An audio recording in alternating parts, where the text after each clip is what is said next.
There's nothing more important than generating revenue inside your business, especially when you're early. There's literally nothing more important you could be doing than revenue generating activities, whether you're cleaning, invoicing. I don't care what you're doing. Somebody calls or a lead comes in, drop what you're doing, even if you're cleaning, to pick up that phone. And then I'll get into some automation stuff too that you can do to help you out. But when we were running the window cleaning business, I'd be cleaning windows. I'd get a notification on Yelp, and we were spending so much. Sometimes Sergio would do 90% of the job because I'm just sitting there hammering the leads in the truck. You know what I mean? Because it's that important to call somebody within a minute of them opting in. And now that technology has advanced so much since when we ran our cleaning business, we started in 2017 for context. So nowadays there's CRMs where you can set up like, hey, lead comes in, auto text, auto email, and you can say, hey, currently in the field right now. Hey, currently servicing another customer. When is a good time to call you back? But at least you have a touch point and a response, because a lot of your competition is not even doing that. Welcome to the Cleaning Journey podcast, where we talk about the real stories behind building cleaning businesses that actually work. I'm your host, Misael. I started my business back in 2018 from scratch, and I built it into a 7-figure cleaning company. Now I sit down with other cleaning business owners to share their wins, their losses, their struggles, and their experiences that have helped them grow. Whether you're just getting started or you're already scaling, this is your place to learn, get inspired, and also level up your business and life. Let's jump in. Johnny, so before we get into before we get to your story, I really want to start off with the one area in your business today that actually works well because you struggled. Yeah, definitely. So I would say for sure it's recruiting. Starting my first business, it being a window cleaning business, we hired starting out, the friends, the family, and then we're like, okay, we need to learn how to actually hire. And then we hired, anybody we could pretty much find who would respond to a job application. And through that process, we've hired just like the worst of the worst you could imagine, just because we're like, hey, we need to, fulfill all the work that's coming in, all the way from like we've had people that we hired do coke in customers' houses, call out, quit on the spot. I mean, I could tell you endless amounts of stories around, the nightmares that we've had inside our cleaning business through just running a not so great hiring process. Now that, we've gone through that, even to this day with our current business home service academy, I think we do a really, really good job at recruiting, and not only recruiting, but also retaining really, really good A-player employees. Answer your question? Yeah, no, dude, that was great. And I was just thinking of the time that I also had an employee at the time doing drugs in one of my customers' houses, and it drove me nuts because I'm thinking like, is there kids in the home? Is there like the family like that is completely unsafe for them and obviously super unprofessional, and it will ruin a reputation of a business if anything super bad happens. So yeah, the hiring nightmares. Now, what did you do different to start attracting better hires? Because I did it myself, and I'm sure a lot of cleaning business owners can relate that like sometimes you just got to hire out of urgency, especially in the beginning, but that's not the best plan to do. Like that's not the best strategy because it actually will cost you more, not only more effort, but more money. It could ruin your reputation. So what are those things that like once you started catching these people kind of not being a good fit, like what triggered it in your head and what were those next steps? Well, I just try to think about it, right? Like, I don't have some crazy system or process. What it really came down to, after really thinking about it, was just pure volume, right? Now we have two ABCs in any business we go into, especially service-based businesses. It's always be closing and always be recruiting, which is short for recruiting, right? So I always like to treat, our employees, our staff, and every home service business owner should always treat their staff like an NFL team is the best analogy I can give, where it's like, okay, you have your QB1, your star player, but at any point in the game, the quarterback can go down. What are you going to do? You've got to have a second, and the second one can come in. He could go down too. Then what? So you always have the next man up in line to go and do the job. Same thing for employees and recruiting. You should always keep a bench of star talent that is in your recruiting pipeline that you can pull on in the case that something happens. They get sick, they call out, they start trying to hustle you for more money, they start complaining all of a sudden. That happens a lot, to where you don't have to be in a position where as a business owner you feel held hostage by um, you're good talent, or you're just talent in general, right? I see a lot of business owners getting trapped in that predicament where like they feel like, oh, I need this person. You know what I Mhm. mean? And so the way you solve that is just by pure volume. Just the nature of home services, you put out a job posting, say we'll use Indeed as an example. You're probably gonna get, hundreds of applicants. 80 to 90% of those applicants are going to be unqualified. So having some type of filter on what you're looking for on when you go to recruit that talent, and just tell yourself like, hey, 80 to 90% of these interviews that I'm going to do, these screenings, if you're doing it yourself, are going to suck, and that's okay. Because I think a lot of people underestimate the amount of volume you actually have to do and the amount of conversations, which by the way is super boring and monotonous, but you have to do it to be able to find that one A player or two A players. And it's so worth it because in cleaning, like one solid cleaner is worth an extra at least $5,000 a month of revenue to your business. So that's the biggest tip I could give. And that's what the big unlock was for me, is always be closing and always be recruiting. Like especially if you're in the cleaning business, like you are signing up to be a staffing company unless you want to do all the cleanings yourself. If you're listening to this podcast, just Exactly. don't imagine that you're signing up to do all the cleaning yourself, right? You're probably figuring out, hey, how can I build a better team, recruit better talent, and get out of the field. So that's the biggest piece of advice I could give is just interview at least 5 to 10 cleaners a week to start out. Most people will be like, oh, I can't find good people. I can't find good people. How many times have you heard that? It's like, okay, well, how many people did you actually Dozens. talk to? Well, two. Say, well, of course, like you don't have a big enough sample size to be able to sit there and actually say, hey, there's no good people. I'm with you. It's all a numbers game, and I like those two, like always be closing, always be recruiting, because yeah, you don't want to hire people out of urgency, and you also don't want to bring in clients at a super low price because you're desperate for leads, right? You're desperate for business. So it's always good um, to especially put those two things into priority, and making sure that yeah, you're interviewing enough people are coming in, and you're actually taking the time, and know that it's not going to be okay, I'm just going to interview a couple people, and those people need to be they need to work out, right? Like you said, you need to do a lot of interviews before you find that one gem. On Now top of that, too, to add one thing I wanted to touch on as well on the original question, core values also really helped our business. So, like right now in our current business, Home Service Academy, three core values: it's Chick-fil-A level of service, your word is iron willed, and pro athlete mentality. And what the core values do is allow you to type questions in the interview process to see if the people you're interviewing actually align with those core values, right? And so to take it a layer deeper, when you do recruit someone that you feel is aligned, like your core values do like one purpose. It aligns you with who you're going to hire, who you're going to work with, and that's it. And how you make decisions on a day-to-day basis. So if somebody's not aligning with the core values who's been working with me, I'm going to say, hey man, that's not very Chick-fil-A level of service of you. Or if they said they're going to do something and then didn't get done, I'm like, hey man, that wasn't very word is iron willed of you.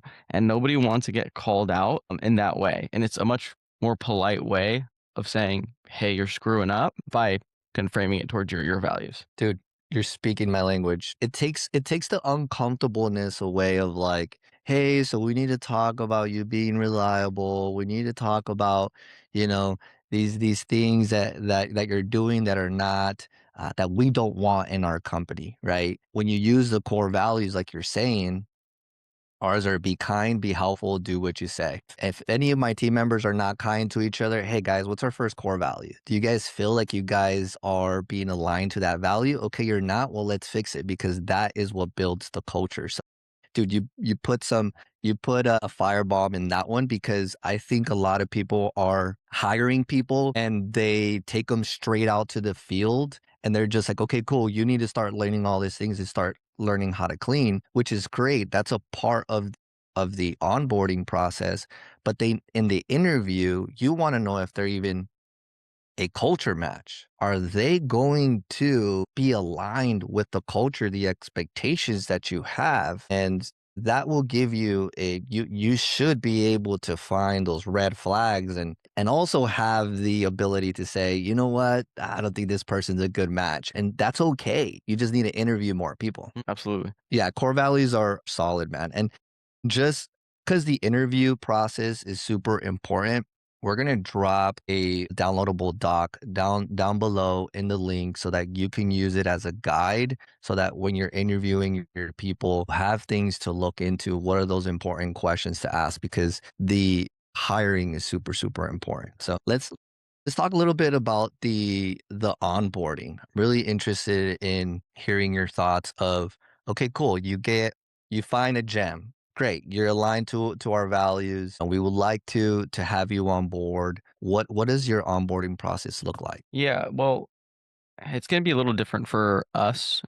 So for context, like we hire all 1099. So I'm not sure what your audience is kind of looking for. If they're like looking for W-2s, if you primarily talk about W-2s, we do 1099s.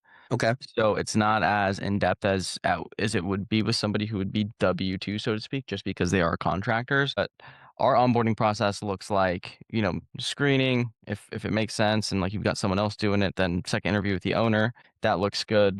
You run the background check. We do what's called a test clean, where we send them to a friend or family member's house. They think it's a real clean. To you, obviously, you're testing one, their ability to clean on their own without you Hmm. being there. Two, do they show up on time and even show up in the first place? And then three, are they going to try to, Yeah. it's like an integrity test. And so if they pass that three-prong test, they're likely going to be pretty solid. So I can't speak to a W-2 onboarding process specifically in cleaning, but when we ran W-2s, we had about 10 W-2s before we switched our window cleaning business over to all contractors. And what that would look like was, job post, screening, kind of culture, final interview, and then onboarding, where we'd sit down for a meeting and run them through basically a whole presentation on like mission, vision, values, why we're here, comp plans, expectations, and giving them a scorecard that they sign off on, hey, here's your KPIs, here's what your ramp up period is going to look like. And then it would be a 2 to 3 week ramp up process of like working with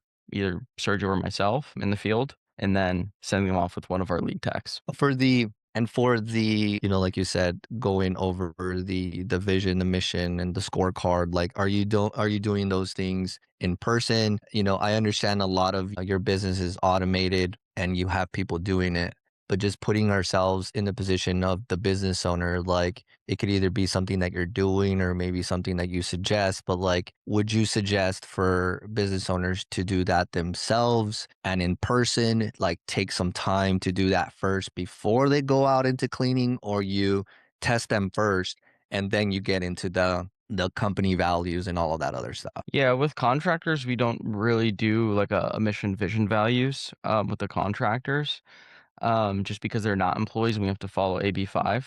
So like, it gets kind of tricky. But with W-2s, before they ever get started or touch anything, I do it because not only like do I want to set expectations, but I also want to sell them, right? Like, because Mhm. not like hiring people is one thing, but retaining them over the long run and getting them bought into why you're building your business and why you want to achieve whatever you want to achieve with it, right? So I'm also using it as almost like a sell on like, hey, this is why like you want to stay here. That makes sense? Yeah. Yeah, yeah. Yeah, they gotta be sold that they are not just getting a job, but they're getting an environment where they can thrive, right? They can have a reason to enjoy where they work, and that does take time.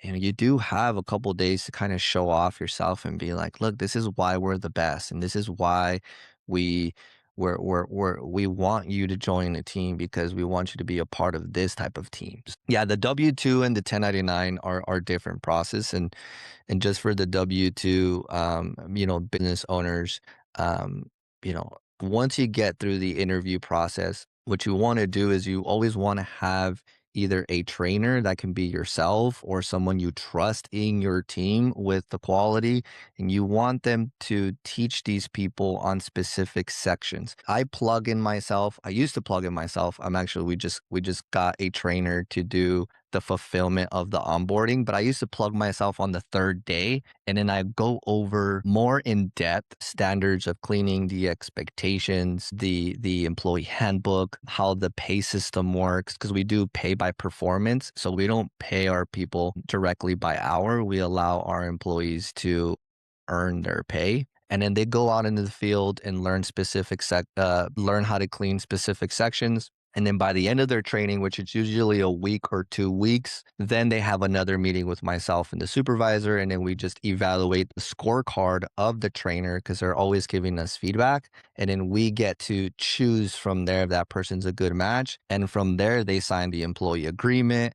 They get their payroll information sent in, they get their schedule, all of that, and then we send them out into the field. So it's just an overview for those people that do have a W 2 process. Real quick, do me a solid. Just like, subscribe, and share it with another cleaning business owner.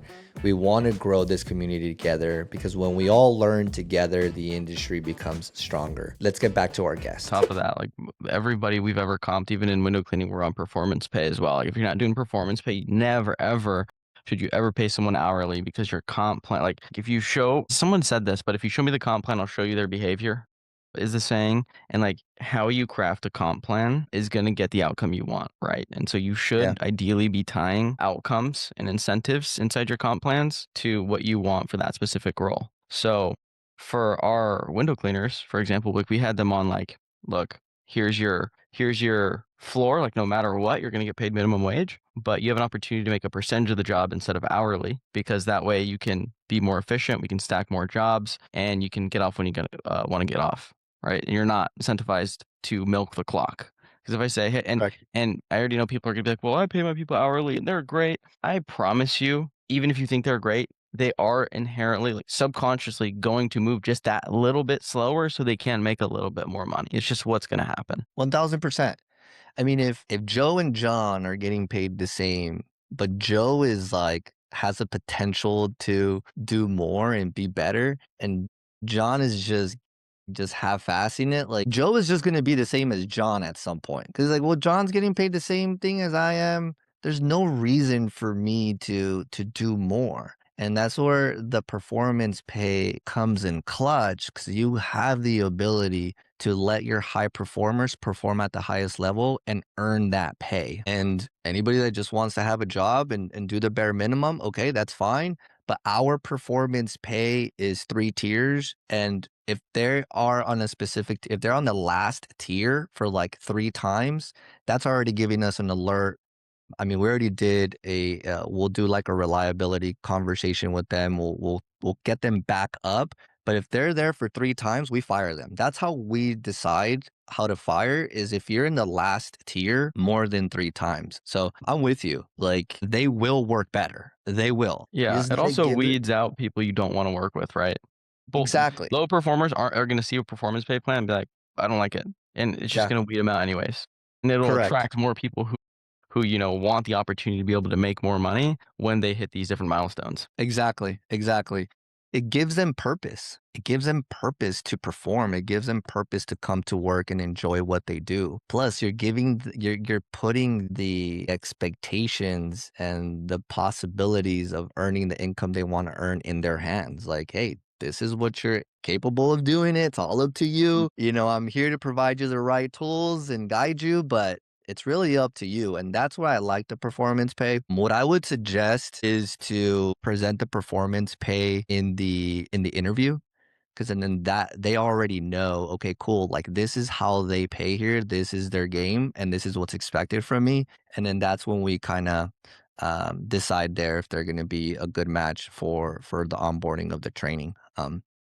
Anything else you want to add to the onboarding for the listeners? I think it's pretty good chunk of knowledge there, man. I think that's Yeah. enough to chew on. Solid. Well, dude, let's talk about pricing, like the real numbers. And I know you have a contractor model, but it will work, I believe, very much the same for W-2s. I mean, we're talking specifically in sales, I guess, right? So let's talk about the pricing.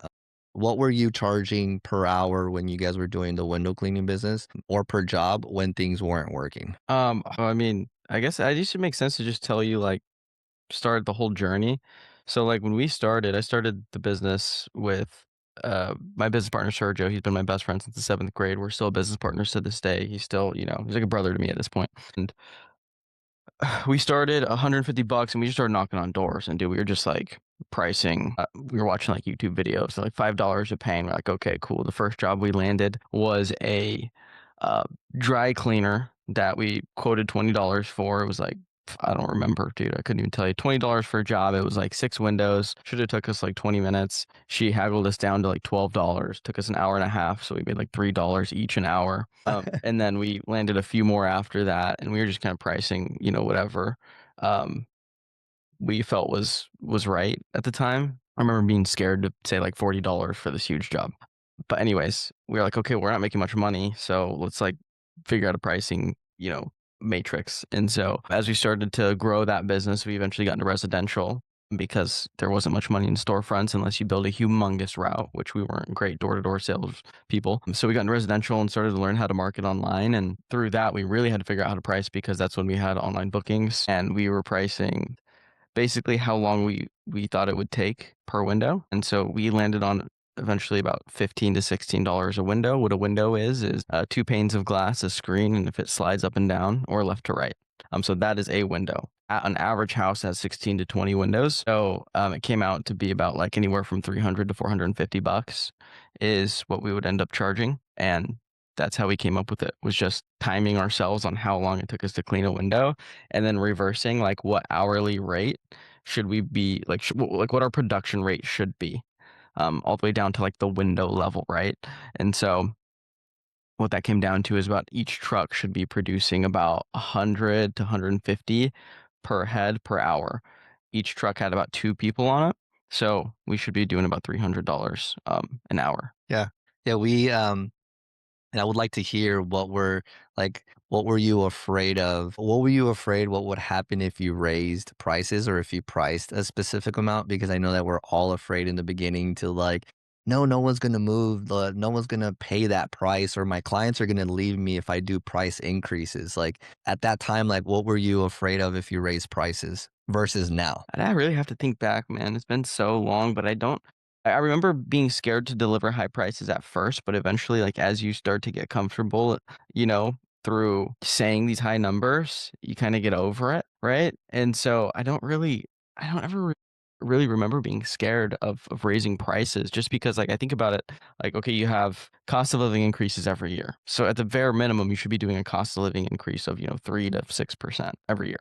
And if somebody leaves, okay, it's fine. Like usually how it breaks out when you're raising prices on like a 3 to 6% basis is, you'll weed out maybe 10, 20%, but the net of the price increase will allow you to have about the same, if not more revenue without doing as much work.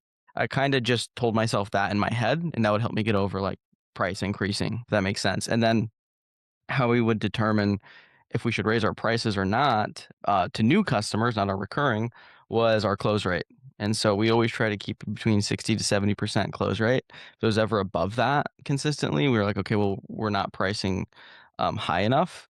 And if for whatever reason it was like super abysmal for an extended period of time and we knew it wasn't a sales issue, then we would maybe bring it down. But I can't remember ever bringing it down. It was always up. Like we started at 199 minimum to go out, changed it to 250, changed it to 300, and there was just no real change after that. Like you'd be surprised. I think most people are just scared to actually deliver a high price Yeah. because, especially in residential, what I learned early on is that like I live in a 3 bed, 2.5 bath, 1,700 square foot home. There's a few homes that are the same exact model as mine. I might be willing to pay $300 for a clean. My neighbor next door who has the exact same house might be willing to pay only 200. The neighbor with the other same exact house might be only willing to pay 100. You just don't know. And so it's important for you as a business owner to not think about, a lot of people fall into the trap of like, well, I wouldn't pay that. It's the worst line of thinking ever because you don't know what somebody's willingness to pay is, which is also why I love residential. But I want to get those customers that are willing to pay the highest possible price. Yeah. Yeah, if any business owner is saying that they won't pay what they're charging, then you're already gonna lose. Like, you're not gonna be able to sell because you're not even gonna believe in your services as much because you're gonna think that you're gonna be scamming people, right? So that's not a good mindset to have, is to say that, like, I wouldn't even pay that. I think a lot of the pricing issues is because people think that everybody needs to say yes to them. And I think that they're just not talking to enough people to find their ideal client, like what you said. Like, you will pay the $300, but your neighbor might not. But because you talk to both, you're like, oh my God, like like both of them said no to me or whatever. And then you feel like everybody else is the same. So, like, what do you think about that type of mentality? You just don't ever involve your emotions in it. Just track your numbers and base every decision off of data and what your close rate is. Because if you talk to 10 people and 10 people say no, like it could genuinely be a bad string of calls. But when you get up to, 200, 300, 400, 500 conversations, now we're talking about a decent enough sample size to be like, okay, hey, I closed like 10%. Well, you're either atrocious at sales or you're pricing way too high. Like, it's either or, Yeah. right? And so I would say, like, don't think about, your personal, like, emotions around, like, man, like, or even I need the sale, my calendar's light. Like, all of these things can play a factor into your decision making, but what's important to do is track those numbers and then make a decision based off your closing rates. That is how you're gonna determine if your pricing is good or not. Um, don't really I see a lot of people too, what I was gonna say earlier is, like, basing prices off of, um, competition or basing what they do off of what their competition is doing. A lot of your competition is just small, and you don't know the size of their business. Like, I would challenge you to just always try to price towards the higher end of the market, and then again, use that data to determine where you should be at. Yeah. Yeah, tracking your numbers and knowing your costs will then give you an hourly rate, right? Because you'll look at the profit margins that you're trying to get, and that is what's going to set the tone for, okay, I need to price this because my expenses are this, these are my costs, and this is what makes sense for my business. Not just throwing out a number and not taking all of the other important numbers into consideration, because then you're just running business, like you said, out of emotion, and emotion will not win. Emotion will just cripple you, and it will make you make unjustified decisions, like hiring people just because you need someone, saying yes to someone that freaking drop the price to $100 or they'll choose someone else. So I'm with you on the confidence. You'll get confidence when you know your numbers. You'll get confidence when you start pitching the price to so many people and you can track the data. Data is what makes business decisions. And when you know your data, you can then say, like you were mentioning, like, okay, yeah, my price is good, my price is solid. I have a 40% closing ratio. We're good. And we can move on from there. We can create some specials if we need, and so on and so forth. But now talking about like pricing, right? Like definitely you don't want to be the lowest price. If you are, it should be for a short period of time so that you can get some work and get the rhythm of stuff. But at some point, there has to be a pricing that makes sense for your business. But people are going to say, well, Misa, Johnny, like, how do I get, 100, 200 leads coming in? I get 10 a month. I have to close at least 5 of those. So what would be like some strategies or some advice that you would give to a business owner that is getting, let's say, 10, 15, 20 leads per month? What can they start implementing today based on what you know to be able to flood in more leads so that they have more opportunity, more at bats to give the higher price? This episode is sponsored by Jobber, a CRM I personally use to scale and grow my cleaning business. If you're tired of juggling spreadsheets, messages, and reminders, Jobber helps you organize it all in one place. You can quote jobs, schedule your team, invoice clients, and even get paid, all from your phone or your laptop. It's not just software, it's what allows me and my team to stay efficient and organized every single day. So if you're ready to get your business looking and running like a pro, check out Jobber by using the link in the description down below. Trust me, it would change the way you do business. Yeah, I would say I'll talk to two different people here. I'll talk to the person that's got marketing budget and willing to spend. I'll talk to the person who's like, I need jobs, but I have zero money. I need to stack these jobs.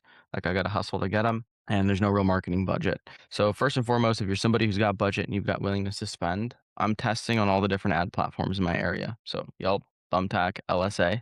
I know before we started recording, you're like, "Oh, Yelp, Thumbtack, don't like them." We work with thousands of cleaning companies, and so we're able to see lead costs across every different market. And what I would say is, don't hold any personal vendettas against these platforms because they work. And if I can get a 3x return on my ad spend on that first initial clean on any of those platforms, I'm going to spend until I start to see that drop just under 3. As long as I'm at 3, I'm going to keep upping that budget. And why that number 3 is important is because you've got your cost to acquire a customer, you've got the cleaner pay that you're going to have to pay, and then you've got some profit left over. And so the 3x allows you to pay, $100 CAC, allows you to pay, we do contractors, right? So we're paying 40 to 50% on a fixed basis towards that cleaner. So I'm, 50% gross margins, let's assume. I've got to pay the customer acquisition cost out of that 50% I have left over. And so that 3x allows me to cover my CAC, pay the cleaner, and still have a little bit of profit left over. You're still not going to be crazy profitable on that first clean. You won't be super profitable until you book them for recurring and they stay for a long time. But that's how I would think about it. I'm testing every platform from, again, and I'm talking about the bottom of funnel one specifically because Meta's a little different and Facebook's a little different. Yelp, Thumbtack, I would even test Angie and LSA. Would test all of those, see which one I can get the best ROAS on, and then attribute all of my spend to that. And then no matter what, I'll talk to the other person now, someone who doesn't have budget. You should always have an organic strategy. My favorite that works really well, worked for us, works for all of our clients, is going into local Facebook groups and doing what we call the grand opening method. Which, if you have, especially if you have like a dog or a kid, or you've got a family with your spouse and a couple kids, you can do like a really wholesome photo as like an introduction post inside local moms groups, neighborhood groups, things of that sort, and say, "Hey, my name's Johnny. I like to go for a walk in the park here. I like to eat at this restaurant. And by the way, I have a cleaning business. And for any first time customers, because you're a neighbor, I'll give you X percent, whatever is juicy enough for you that you're willing to give off." Again, you pay zero customer acquisition cost for these people, so you can bake that into your discount. But 20, 30% off if you comment the keyword, say neighbor, right? And you'll get a ton of engagement. And those are leads. Engagement, I mean, comments, likes. And then you get people who message you. And then those people that message you, you might convert one or two. And every lead I get into a business, I'm always thinking through the lens of marketing collateral. I want the 3 R's from every single one. I want reviews, referrals, and recurring from every single one. So if they're not going to book recurring, I definitely want to get a review and I want to get a referral, or at least bare minimum one, if I'm ever going to spend any time or money on marketing efforts, because that's how you start to compound and start to build endless leads inside your business. Now, when you get that first customer from a Facebook group or even next door, let's say, and you do a good job, you want to ask them for a testimonial inside that same group you found them in, because what will happen is there's people that log into this group every single day for, what's going on in the neighborhood, whatever. And some of these groups have tens of thousands of people in them. And so you want that testimonial from somebody who's, used your service, because I call it like the keeping up with the Joneses effect. Someone's going to see like, "Oh, Barbara used, Misa's cleaning. Like, what's this all about? I hate my current cleaner. Like, let me go get a quote, and then it starts to snowball and you keep rinsing, repeating that process until you have so many posts inside these groups that if somebody's ever going to look for cleaning, the first 10 posts that are going to come up, 8 of them are going to be you. Or if maybe they don't need a cleaner right now, they're getting indoctrinated by these posts, seeing the same company over and over again. Who do you think they're going to think of when it does get to time to hire a cleaning service? They're likely going to call you. And the conversion rate on these leads is just so much higher than any other traffic channel. So I would say if you're somebody who's like a little bit more scrappy, doesn't have marketing budget, definitely leverage your local next door and Facebook groups. Even scrappier way to do it is text 10 of your friends and family and say, "I have this cleaning business. I'm looking for some more clients. Is there anybody you might know?" And what that's going to do is subtly be like, "Hey, do you want my cleaning service?" Without saying directly, "Do you want my cleaning service?" Because they might then say, "Well, you can just, I actually was in the market for a cleaner, let me, why don't you come out for, a deep clean?" Or they will send you, one or two people that might need your service. Yeah. So those are my favorites. Those are solid, dude. Those are solid, and it just takes time, effort, a little bit creativity, a little bit of camera work. But if you're in the business, any business, got to get comfortable being in front of the camera because you are the brand, you are your business. I do want to dissect on the Yelp and Thumbtack, just because, like, for us, our experience has been like, I hired a specific person to be on those platforms and to like look like legit. She was just sitting there and should be the first one to reach out, should be the first one to call and things like that. But there was two things that we always got, that we've noticed based on data, that we always had. We always had people be super mad because they already had a handful of people giving them a call, or they were, which company are you from again? So we had those types of response. And then the second one is we were always price gouged. It just seemed that like every person, just let's just say our numbers were like 8 out of 10 people were always just price gouging us on everything because they got 10, X amount of quotes. So like I would like to know, like, what is your process in those platforms? Because yeah, a lot of people use those platforms, and I'm sure they feel the same way that I do on, like, on a lot of people are reaching out to them. They want the lowest price. Like, what would you have to say about that? I would say the same thing I would say about like the whole willingness to pay thing. Like you're gonna get your price gougers for sure. Your job's to weed them out and get the good ones because there are good ones on all those platforms. Like as an example, we were up to 4 or 5 grand a month in our window cleaning business, getting 20x return on our spend on Yelp in California. And for some weird reason, Yelp in California is just insane. Like it works extremely well. So if you're in California listening to this, like you're doing yourself a disservice by not being on Yelp. I don't know what it is. Anywhere else, I mean, Arizona, I've seen, in Phoenix specifically, works really well as well. Like West Coast for the most part is solid, but that's why I say to test. But to your question, like, yeah, you're gonna get people who price gouge for sure. But I also think too, like there's clients sitting on these platforms and that's eyeballs you're just missing out on if you don't run the proper process on top of this to be able to convert those leads. And so like speed to lead is extremely important when you're going to be running ads on Thumbtack, Yelp, Angie, whatever, a kind of platform. So being able to get to that lead, I'm talking about like less than a minute. When I say speed to lead, like it's got to be less than a minute. Some of these platforms have plugins to CRMs, so you can automate this process. But I'm talking like lead comes in, boom, less than a minute. You're calling them. If they don't pick up, you're calling them again. So double dialing every single lead and leaving a text and an email to every single lead that comes in. And most people just don't do that. They're not willing to build a process around leads. And I always say, like, if you're willing to spend money, like I want to get every single, like if it's a lemon, I want to squeeze all the juice out of that lemon that I possibly can of every single lead that comes into my business, no matter where they're from. And so if you're able to dial in your whole sales process and your nurture back end selling system, we'll call it, for these paid platforms, you're able to juice up that ROAS a lot. And I would say, like, again, remove like emotion out of it. Just track the numbers. Can you get above a 3x return on your ad spend? If you spend a decent amount, I would say $500 or more, and you're not getting the return that you like, shut it off. Test other platforms, but at least test it before you make the assumption of like, oh, well, I see these guys on the internet talk about Thumbtack and Yelp and this and that, and it sucks, so I'm not going to test it. Right. Yeah. Yeah. Now, what about that business owner that's like, all right, Johnny, dude, you seems like you have it all working.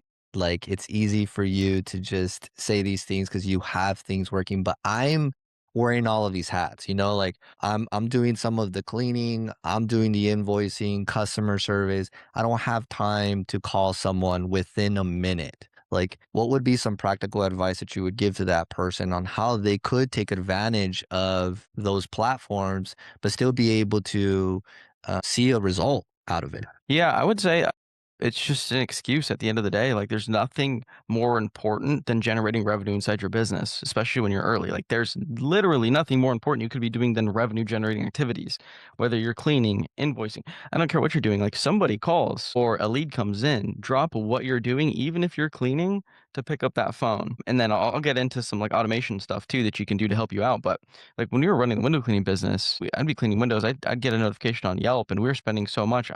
Sometimes Sergio would do 90% of the job because I'm just sitting there hammering the leads in the truck. You know what I mean? Because it's that important to call somebody within a minute of them opting in. And now that like technology has advanced so much since when we ran our cleaning business, we started in 2017 for context. So nowadays, I mean, there's CRMs where you can set up like, hey, lead comes in, auto text, auto email, and you can say, hey, currently in the field right now. Hey, currently servicing another customer. When is a good time to call you back? But at least you have a touch point and a response because a lot of your competition is not even doing that. They're just not picking up the phone. But you got to think from a perspective of a customer who is looking for cleaning services and on a paid platform, you already know they're going to just go down the list if you don't pick up that phone, right? They're going to call the next person, and you don't know who's on the other side of that. It could be a $10,000 a month commercial contract for all you know. Yeah. And then on the What software piece, like you could use Go High Level's a good like to 297 a month to get started with that, and that can handle a lot of your automation. Yeah, Go High Level definitely could set up the automations, like you said, on the back end so that they can get the text message and the email. And for those of you,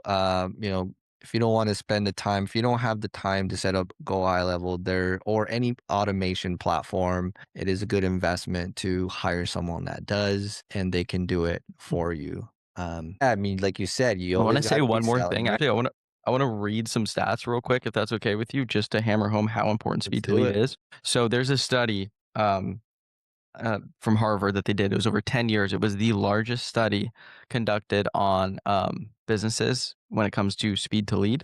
And they analyzed over 2,200 firms, so 2,200 firms, and looked at over 1.25 million leads in all different industries, like hundreds of different industries. And what the study showed was waiting from 5 minutes to 30 minutes dropped your odds of contacting a lead by 100 times. Even 5 to 10 minutes was a 5 times drop. A callback within 1 minute has been shown to drive roughly 391% higher conversion rates versus slower responses. And only 4.7% of companies were able to achieve the actual optimal under 5 minute response. And 50% of leads received no response whatsoever, right? So, what does that tell you?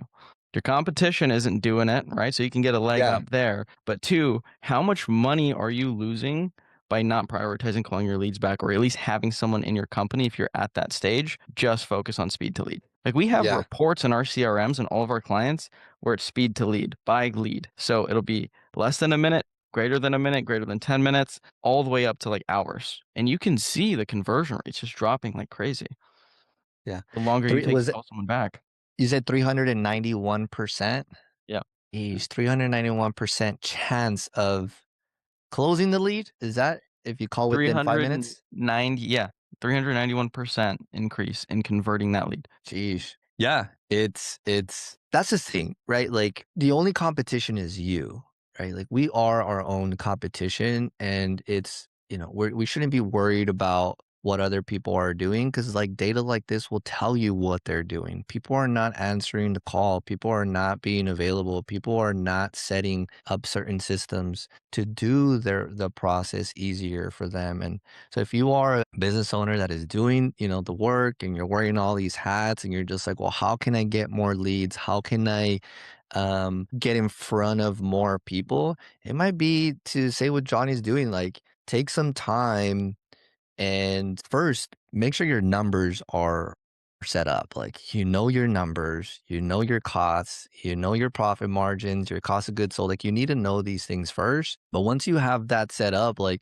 take some time and test out some of these platforms that could generate you some leads.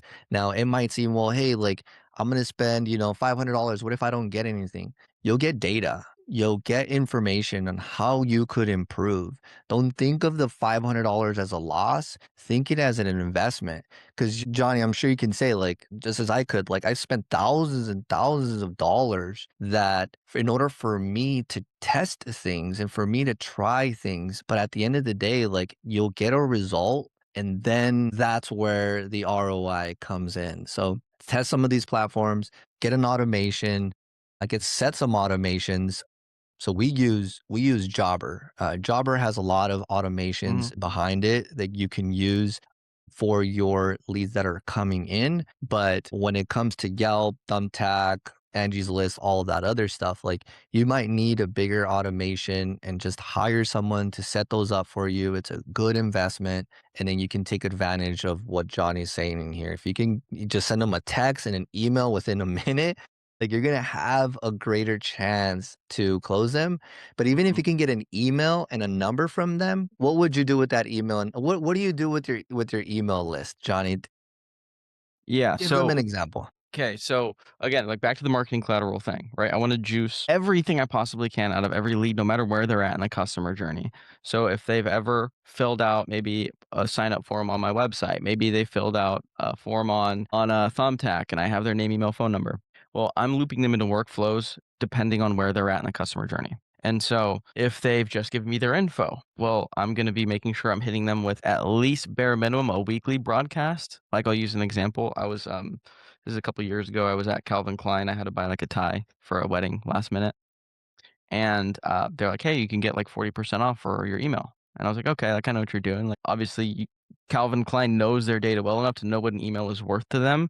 Like, it's that detailed. So I was like, "You know, I'll see, yeah, I'll get the 40% off. Like, it's a deal, you know?" So give 'em my email, and I'm getting hit with like 3 emails a day. And so I see a lot of people who are like worried to like want to email their list. It's like, dude, Calvin Mm, Klein is sitting here bugging me, blowing me up with 3 emails a day. And I bet you they do that because it works, right? And so what I like to tell cleaning business owners is you're doing yourself a crucial disservice by at least bare minimum not emailing your list on a weekly basis. Like for example, for Home Service Academy, we email daily, sometimes twice a day. So I always want to be top of mind to potential customers inside my business. And so that's what you could do, like definitely emailing every so often, at least once a week, to people who have never converted or never even called, but at least you have their information. Even your yeah, customers, right? Like weekly broadcast to your whole entire list, no matter where they're at. You have people who maybe have called you and got a quote, but never decided to book with you. Maybe they booked with someone else, but you've had their information for say 6 months. Well, I want to run now a quarterly broadcast at least to people who have gotten a quote via email and text. So text blasting saying, "Hey, you called for a quote. Just wanted to check in and see how your cleaning goes. It doesn't seem like we ever solve your cleaning needs. You'll get some bookings that way, just from people who originally gave you their info, got a quote but didn't book because maybe they did hire somebody else, but now they suck and they're not happy with them." Right. And so yeah, this is all every lead you get just because they don't become a customer right then and there doesn't mean they can't in the future. I've had people come back 2 years later from our emails and converted with us yeah, just because we say top of mind via text and email. You've got people who have maybe done a first time deep clean, but then didn't convert to recurring. I can't even tell you the amount of people that we've converted to recurring months and months later because for whatever reason they didn't want to do it right then and there. But I'm having different workflows via text and email for where they're at in the customer journey. And then even to take it a layer deeper, you have your people who are on recurring, well, marketing collateral, right?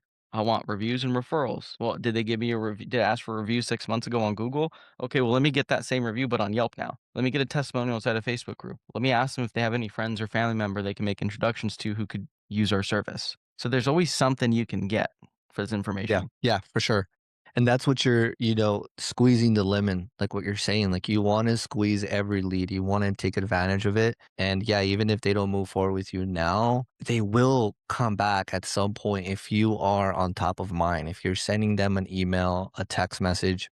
I was just recently talking to someone on a coaching call last week, and they were like, I don't want to bother people. Like, why would I send an email once a week? Like, I don't want to bother them. Like, they're going to think that I'm annoying and stuff. And I'm like, you're thinking of it the wrong way. Like, you gotta do this either. And that was a good example of Calvin Klein. Like 40% for them to just get your email and then blast you 2, 3 times a day. Like, you want to be on top of mind. Sometimes people don't make a decision right away, but if they keep seeing you, you'll become the person that they think about when they need that service. We Yeah, have absolutely.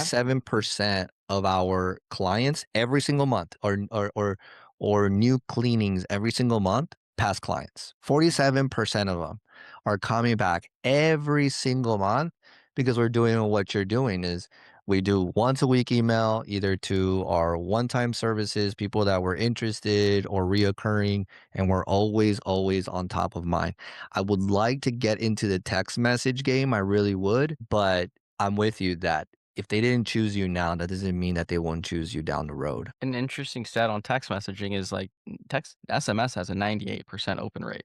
Email is like 20 something percent. Text is like the highest converting thing you can do. I highly recommend anybody to do it if you're not doing it. And to that person's point, because I already know there's gonna be people listening to this dude that are like, "Oh, I don't want to bother people." Like they probably get a lead, call them twice. They probably don't even double dial, right? I would assume bare minimum double dial every single lead. Every single lead should be double dialed, and then call them. Like if they don't pick up in the morning, like double dial them again in around lunchtime, then double dial them again in the evening. So I'm hitting that new lead 6 times in the first day. And then Yeah. the second day comes around, I'm calling them 4 more times. You know what I mean? Yeah. And texting. And then if somebody says, "Hey, I'm gonna call around. I gotta talk to my wife." Whatever objection they give you, and you know that you're likely not gonna hear from them again. One, always say, "What time can I expect you to call me back?" Because you don't want them. You don't want to just hope and pray they're gonna call you back because you know they're probably not. But that gives you Nope. permission to then say, "Oh yeah, maybe around like 2, 3, right?" Well, okay. If they don't call around 2 or 3, that gives you the permission to call them and follow up with them until the end of time, or they tell you to f off because they just gave you permission, or they didn't give you permission, but they told you they're gonna do something and they didn't do it. And so my philosophy is if somebody says they're gonna do something and they don't do it, well, that gives me permission to blow them up from every angle that's humanly possible. And if I'm spending money on you, you best believe I'm gonna do it. Yeah. Yeah, no, and that's a thing too. It's like I think the people that don't double dial is because they feel like they're bothering them, which is going back to the emotion making emotional decisions. Like we think like, "Oh, we're bothering them, so that's why they're not answering." No, they're probably not answering because they're either in the shitter, they're probably outside with their kids, they're probably grocery shopping or on the phone. But when you keep calling them, you'll get them at the right time. And the one thing that they'll probably say is, "Oh, I'm sorry I didn't answer. I was busy. Oh, I'm sorry, and it's like, "Hey, no worries. Like, I understand you have things to do. The purpose of my call was because XYZ, right? But I'm with you. That is like gold in there, what you said, because people fall off of that. Like, hey, let me give you a call back. Okay, sounds good. And then kind of They're you not like gonna call you back. Yeah. you have to always have a call to action for every single call. There always has to be, hey, look, I understand you might get busy. I teach my team to always say like they're super busy. Like, hey, I got a full schedule, and the last thing I want to do is not get you in. How about this? Like, you give me a time that works for you, and I'll call you. I'll make sure I'll give you a call because you always want to have the call to action to be able to continue the journey of that lead and not just letting it fall. If they don't call, if you say, hey, if they say, hey, I'm going to call you back, and you're like, okay, cool, I'm just going to sit here and wait for you, and then you call them back, it's kind of like an awkward call. Like, hey, you didn't call me, so now I'm calling you back. It's like, no, you told me, you gave me permission, like you said, you gave me permission to call you between 2 to 3, and that's what I'm doing. Mm. And I'm gonna call you from 3 to 4 because you didn't answer, and I don't want to give you a disservice because that's another thing too. It's like if they don't choose you, they're gonna choose someone else. Mm. And what if that other company takes advantage of them? What if there is something goes on in the service that didn't go well to meet the client's expectations and they never made it right? So now they have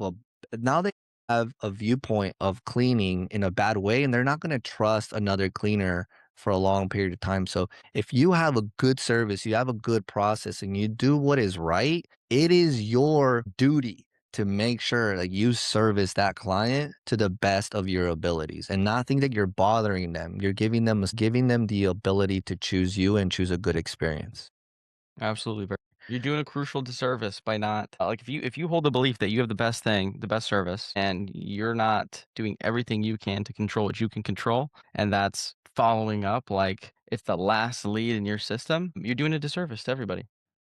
Absolutely, you're doing a disservice to your cleaners, your team, the profitability of your business, and then your customers as well. 1000%. And your teams are relying on us to give them uh, cleanings, right? To give them work. They're really trusting the business to provide them work. So we have to do our part and get out of our comfort zone, get out of the whole thinking that you're bothering them, that this is just something that I'm not comfortable doing.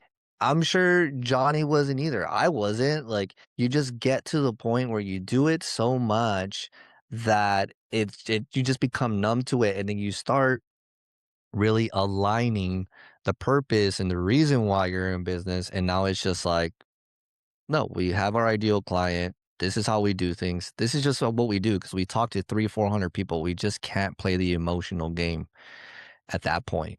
I want to add a big thing, the objections. Let's talk a little bit about objections so that we can help the audience whenever um, they give a price, right? That's usually the biggest thing is like, when they provide the price and they get a no, we don't like rejection, we just don't, and it sucks. But we want to help those people out that are really getting rejected, and it's probably affecting them because people, I hate sales. I hate sales. It's like sales is not what you have to hate. You just have to hate the way you're thinking about it so that you could then have a better experience. But like, talk to us about like some objection handling when it comes to Are price. you uncertain about what you're doing in your cleaning business that's not taking you to the next level? Or you might feel like what you're doing is not the right things. It is okay. That's why I'm here. I help cleaning business owners just like you get the right answers, put good systems and processes to grow your business with confidence. Without confidence, you cannot be a business owner and lead your people. Click the link down below to schedule a free call. We'll talk all business and I can give you the right steps for you to take to give you that confidence back. I cannot wait to connect with you. Yeah, well, when it comes to price, it all just depends. One, are you running the sales process the correct way, right? Do you even have a sales process, or do you just get on the phone and willy-nilly deliver prices and, answer the customer's questions and let them take the frame? First and foremost, you need to have a script, and the script needs to be said relatively the same every single time. I'm a big fan of scripts. The first thing in your script should be a frame set. You pick up the phone. How can I help you? Oh, hey, I need a deep clean, this and that, whatever. Okay, cool. Well, typically how these calls, this is the frame set, right? This is subtly telling the customer, I am in control. I'm the authority. This is how I run my process. Typically how these calls go, I'm going to ask you some questions about your home, kind of what you're looking for, and then I'll tell you how much it costs, and then we can get booked. Does that sound good? Yeah, that sounds good. Okay, cool. What's the square footage of your home? What are you looking for? Do you have any special occasion that this is for? Do you have any pets on a scale of 1 to 10? 1 being, it's super dirty, you could barely walk in it, and 10 being, you can y lick the floors, and it's gonna be fine. Like, where would your home fall, You hired a previous cleaner in the past. You diagnose, and then you prescribe, what it is that you want for them, right? Just like a doctor would. Okay, well, I think what's gonna be best for you then is a deep clean, that's gonna run you just and then I always like to use psychological pricing, so I'll never quote like a round number. I'll never say it's just $400, it's just 350, it's just 300. I'm always gonna say, hey, it's 298, 297, 397. How's that sound?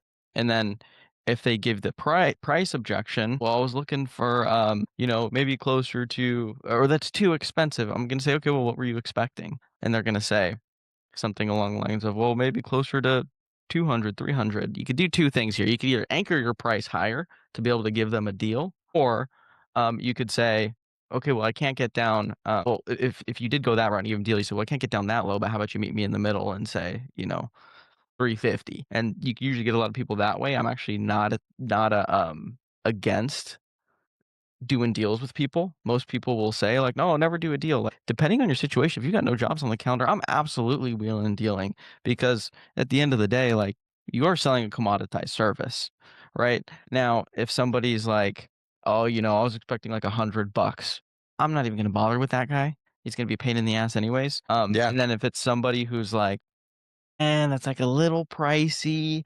like, okay, I'm like, well, we talk like, why I asked those discovery questions is because I could tie back to that, right? And it's like, well, look, what were you paying your last cleaner? Ideally, I'm hoping they say something lower than what I quoted them. It's like, well, look, that's why you're calling me, right? Give us one shot if you like us. I'll give you, X% off on that recurring clean, so it's much, more inexpensive. I'm never using the word cheaper. Say much more inexpensive, the next time, and we can get it done right now. and we'll make sure to touch on those areas that whatever company that you didn't work that you worked with in the past didn't touch on. It's typically Yeah, how I those are run the sales call, and that sales script, excuse me, works across all 50 states, all 300 or so metros in the United States. You should be able to close even cold traffic, like from a paid ad, above 50%. Yeah. I like the start of the call. I like the whole thing, and I agree with you, and that's exactly how we teach our teams to guide the call flow of new leads. But you always want to set the tone, right? Mhm. If you are the professional, first off, right? They're the customer. So if you sound like you're not confident, they're gonna feel that across the phone. But if you set the tone like a professional, hey, thanks for giving us a call. So this is how the call's going to be. Is that okay with you? Do you have 5 or 10 minutes? Yes, they just got an agreement. Now you have the opportunity to qualify them and see if they're a good fit. One thing that I always like to say is like very much aligned to what you said. It's like, well, John, it sounds like you're a great fit for our standard cleaning because in our standard cleaning, we will provide you that exact service that you're asking for. Now, how important it is for you to get this standard cleaning, within the next couple of days. Like the thing is that a lot of people and I would like your insight on that is like a lot of people talk too much. Like a lot of people will explain why they're the best fit. Why I we can't are stand that, dude. dude, Yeah. me either. Background check cleaners. It's like, dude, they all hear the same spiel, man. They don't You know? care. Yeah. They just want to feel comfortable to know that you're going to solve their problem. If you can solve their problem, then you're solid. When you talk less, you build trust. When you over talk, then you're sounding desperate. So I always tell my team like, do not explain what's included in the standard cleaning unless they ask you. You're asking them qualified questions, they'll tell you exactly what they need, and then you tell them you are a great fit for this package. We can solve that problem for you. Now, you take them to the close, like either, so hey, we do have Tuesday available. Should I book you in? Well, hey, what's the price? Yeah, I'll get there. I just want to make sure that Tuesday still works for you. Yes. Okay, cool. So, hey, John, for us to solve this problem, that you just mentioned to me, it's $300. Should I book you in for Tuesday? Like, you don't have to mention what's included in the cleaning. Hey, have you seen our reviews? Hey, like we're licensed and insured, we're bonded. All of our teams are background checked, we're eco-friendly. You don't got to say any of that unless John said, you know what? Are you guys eco-friendly? Or, hey, you know what? I have babies at home and I just don't want chemicals. Yeah, not a problem, John. We're actually an eco-friendly company. So you've called the perfect company to solve that problem for you. So yeah, be safe to know that we're not going to put any chemicals around your home. And then you continue with the call, Yep. right? So talk less. People don't care that you're the best. People just want a problem solved. Now, if a listener fixed one thing in their sales process this week, what should it be? Yeah, implement in a script where you set a frame, you have qualifying questions, and run that process. Run that script over and over again. Like that is it. Like just implementing a script where you set a frame and you ask the right questions and you don't just willy-nilly, like you said, go in there and start randomly yapping, trying to build rapport about the weather or whatever. Like straight to it. I'm the authority. Let's diagnose why you're here and run them through the process. Like I said, that's the biggest thing for sure. Yeah, that's solid. That's solid. Well, we've talked about a good amount of stuff on this podcast today. I think the listeners, you hope you took some notes on what we talked about today because this is all free advice and it's coming from business owners that are running the game in to a different level. And if you don't know who Johnny is, you can find him on the links down below. Actually, Johnny, you tell us where the listeners can find you, brother. I'm over here trying. You go for it. Yeah, definitely. Well, socials, Johnny the CEO on Instagram. It's gonna be Johnny and Sergio on YouTube. Are gonna be the big two there. You could always, DM us if you have any questions. or just leave us a follow if you like the pod. Perfect. Well, I want to end the pod here with a rapid fire round. I'm going to ask you some questions, and you can either answer them in a one word or a sentence, however you like. Sounds cool. Yeah, sounds good. Systems or mindset? Which one comes first? Just no, you know what? Actually, I talked to a lot of people, especially existing cleaners, sub 10K a month, who are still in the field. They have so much mindset work to do, because they think that they're just so special and their cleaning company is so unique and they hold the best relationships with their clients and they can't hire any good people and you name it. And that's what's holding them back in the business. Hey, I need to work on higher leverage things. And in order to do that, I need to replace myself. You as the business owner's time is worth a lot more than, an hourly clean. Like you're not if you wanted a cleaning job where you also have to manage all the finances, the marketing, the sales, running a whole business, then cool. But 99% of people didn't sign up for that. So fix your mindset and understand your time is worth a lot more and you need to hire and you need to replace yourself. If that's not the case and you just want to clean, then go work, as a contractor or go get a job. It'll save you a lot of stress. Love So I that. would say mindset. That's Yeah, dude, that's solid right there. One number every owner must track. Your cost to acquire a recurring customer. So not just any customer, recurring customer should be broken out two ways: cost to acquire a customer, cost to acquire a recurring customer. Because let's say you have two calls, one is a $900 one time move in, move out, and you got it from say Yelp or Facebook or wherever you're spending money. Well, you have that job or you have the same job, or not the same job, but the same lead source, so Facebook or some type of paid platform, but it's, a $300 recurring.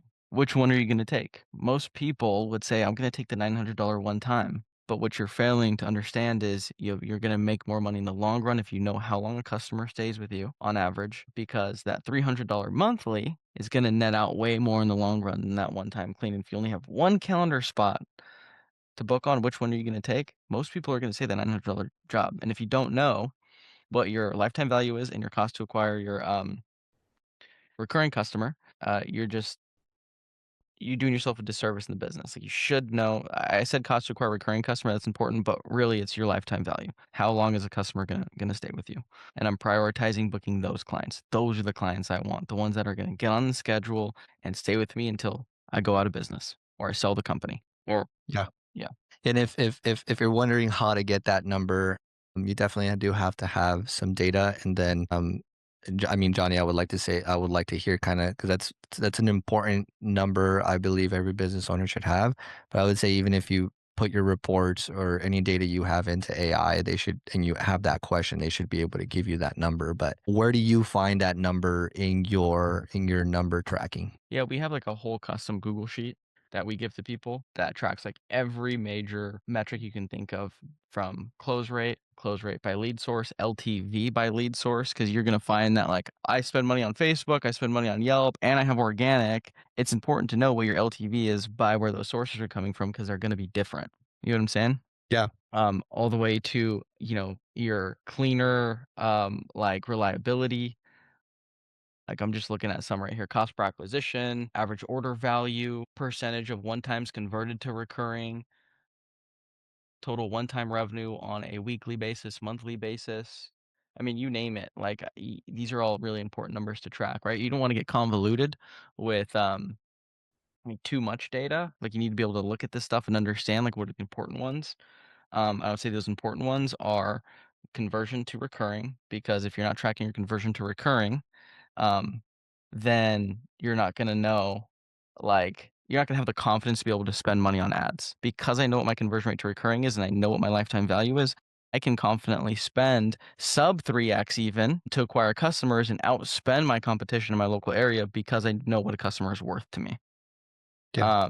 You have conversion to recurring, you have your close rate, and then you have your gross margins as well, right? Like how much of your revenue is going to cleaners. Some people way overpay their cleaners and they don't have enough money left over to spend on marketing and the infrastructure you need to actually run the business. And Yeah. LTV are the biggest ones. What is the principle that you live by as a leader in your company for your people? Yeah, if someone's not doing what you want them to do, is because they don't know why or they don't know how.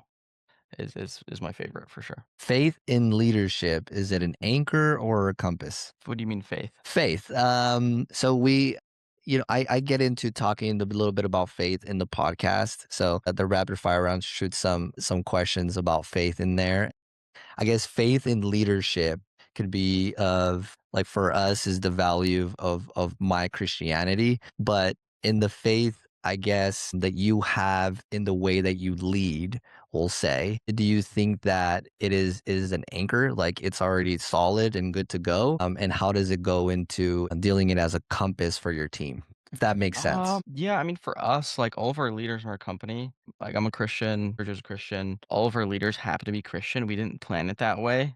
I'm happy to hear that you have leaders in your team that are faith-based because it builds a certain character. I feel like people that are believers do carry a specific character in how they lead, and it's super Mhm, helpful.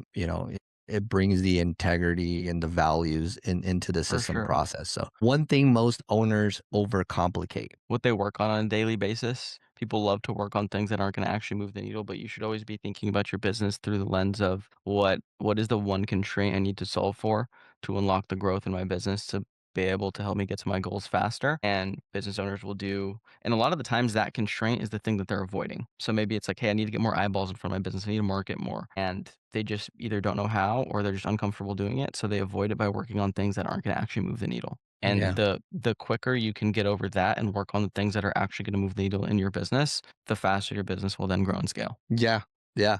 The busy work, right? That's fire. I'll add to that how I focus is what's the one thing that would make everything else better and or easier, and I just focus on that one thing and Mhm, then go from there. But obviously, distractions. You got to throw your phone in the garbage for a little bit so that you don't take a look at it.